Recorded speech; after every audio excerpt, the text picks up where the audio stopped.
This is a class about disability, but what is disability? How do we distinguish between sickness and disability? Is sickness, even having a flu, a temporary disability? Or does sickness need to be chronic, like chronic fatigue syndrome, to be a disability? Are disabilities permanent or semi-permanent states, like an amputated leg? Or can they be temporary, like a broken leg? Probably the first image that comes into your head when you think disability is a person in a wheelchair. This suggests that disability is primarily thought of as physical and visible, but disabilities can be cognitive and invisible as well. What about mental illnesses? What about neurodiversity? Are these disabilities too? As these questions indicate, disability is a fuzzy category.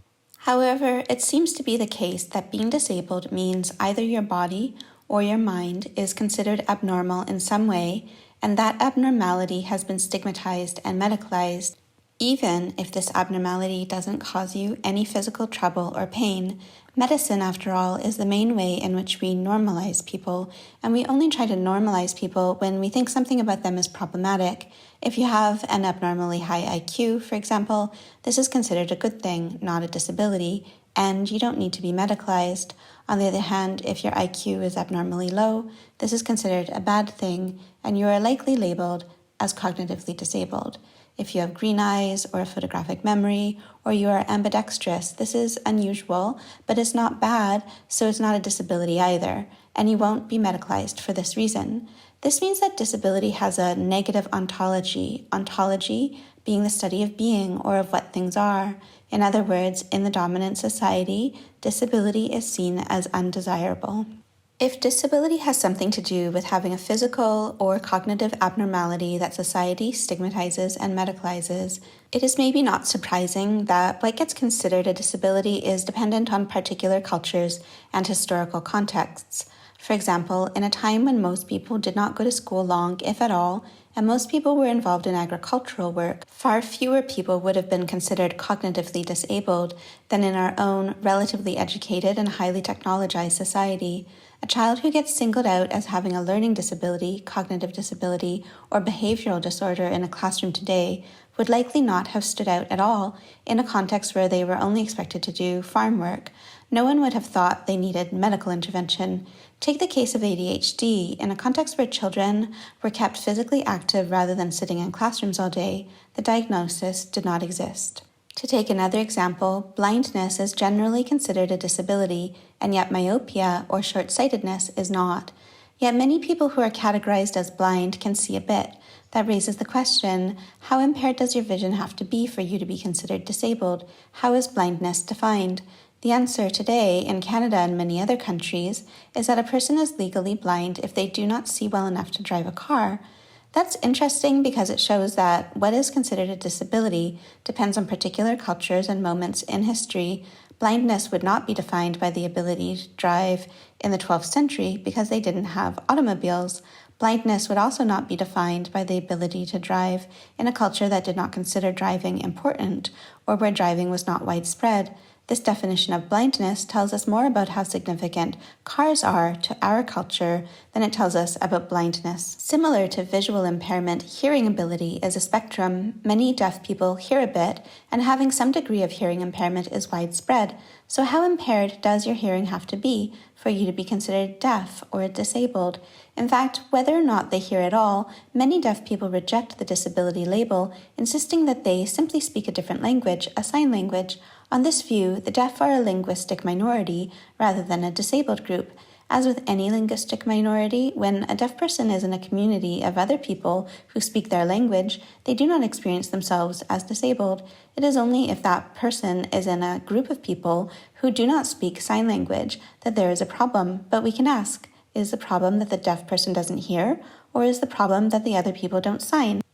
There have been self-contained or isolated societies where hereditary deafness was widespread, such as Martha's Vineyard in the United States from the 17th to early 20th century.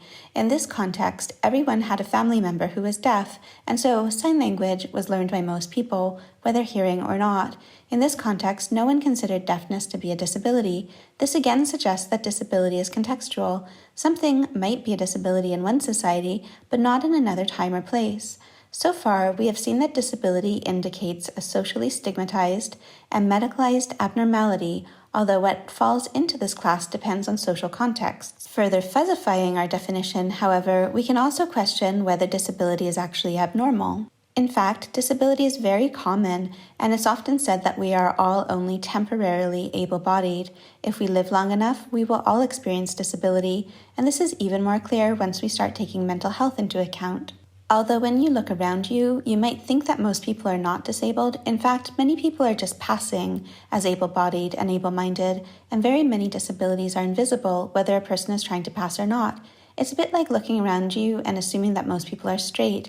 You don't actually know someone's sexuality just by looking at them, and similarly, you don't usually know if they are disabled. Critical disability studies scholars have identified a number of different models of disability, or various ways in which disability has been understood. We can categorize these models into two main groups: individual models and social models. Individual models of disability are the predominant way in which disability is seen in society. Examples are the eugenics model, the medical model, and the charity model. Each of these looks at the characteristics of particular people to explain what disability is. For instance, a proponent of an individual model of disability, such as the medical model, might say, Peter is disabled because he has a hearing impairment. The same person might respond to disability by suggesting that something needs to be done to or for Peter. For instance, Peter needs a cochlear implant, or Peter needs to be taught to lip read. On this model, impairment and disability are just two words for the same thing. Peter's hearing impairment is his disability. As we've already seen, individual models of disability have a negative ontology of disability. That is, they see disability as a bad thing, and responses to disability tend to be one of the following: cure it, overcome it, or prevent it from happening in the first place. One way or another, disability on individual models is something you either want to eradicate or minimize as much as possible.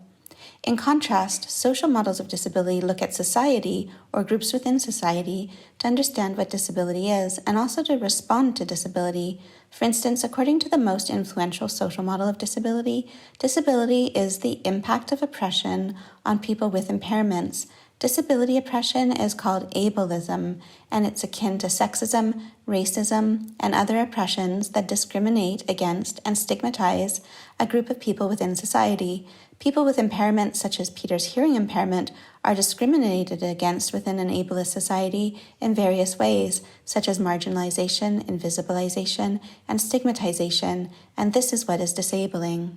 Note that with a social model of disability, an important distinction is now being made between impairment and disability. Impairment in this case is that Peter doesn't hear very much. Disability, however, is what happens to Peter when he lives in a society that marginalizes people with hearing impairments. Impairment is inevitable in natural human variation in physical and cognitive abilities. Disability is what happens when particular types of variation are socially stigmatized. It is society that is disabling, and this is what is bad, not whether one hears or not, or whether one has some other kind of variation that differs from the norm. On the social model, therefore, there is usually a neutral ontology of impairment. Impairment is neither good nor bad, it is just natural variation between different people. Discriminating against people with impairments is what is disabling and what is bad, but it is avoidable. We can change society so that it doesn't discriminate against people with impairments, just like we can change society so that it doesn't discriminate against people of various skin colors and people with a variety of sexualities and genders. Some proponents of the social model of disability even have a positive ontology of impairment. Human variation is a good thing, as these variations can give us different perspectives on the world that enrich us as individuals and as a society. Proponents of the social model of disability thus seek social change to address disability oppression. For example, rather than focusing on getting Peter a cochlear implant or teaching him to lip read, a proponent of the social model would focus on having ASL more widely taught and ASL interpretation more widely available so that Peter will no longer be excluded from most activities and events in mainstream society. Often the distinction between individual and social models is illustrated with some version of the following example.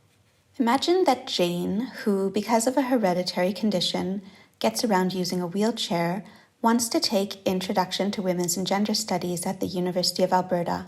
She signs up for the course and looks online to find out where the classroom is. On the first day of class, she tries to go to the classroom, but she finds that it is at the top of a flight of stairs. There is an escalator, but there is no elevator. This means that she is not able to access the class. What is the problem here? Where is the disability? Is the disability in Jane's legs, which don't enable her to climb the stairs?